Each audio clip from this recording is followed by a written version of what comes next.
Jina langu ni Munawar Mahfudh Haji, ni mwenyekiti wa jumuiya ya ZACSO. ZACSO kirefu chake ni Zanzibar Autism Care and Support Organization. Kwa Kiswahili inatambulika kama ni jumuiya ya kusaidia watu wenye tawahudi Zanzibar. ZACSO ina malengo mbalimbali ikiwemo kujenga uelewa katika jamii, kutoa huduma bora kwa watu wenye tawahudi, lakini pia kuhamasisha jamii pamoja na kutetea haki za watu wenye tawahudi. Tawahudi ni hali ambayo inakuwa nayo mtoto ambaye amepata matatizo katika ukuaji wa mishipa yake ya ufahamu, hali inayoathiri mawasiliano yake, muingiliano pamoja na watu wengine pamoja na tabia zake kiujumla. Leo ni siku ya tawahudi duniani.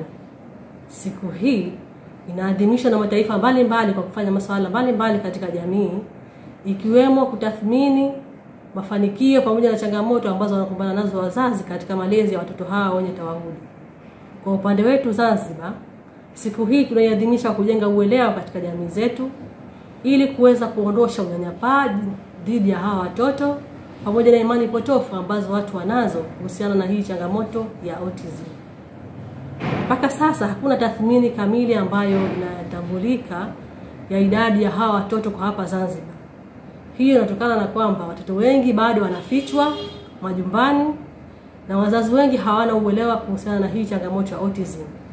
Miongoni mwa dalili za hii autism ni kwamba mtoto anakuwa na tabia ya kujitenga, mtoto anakuwa na changamoto katika mawasiliano na hawezi kuelezea hisia zake, lakini pia mtoto anakuwa na tabia za kujirejea kama mfano kurukaruka au kujipiga kichwa au hata kutikisa mikono.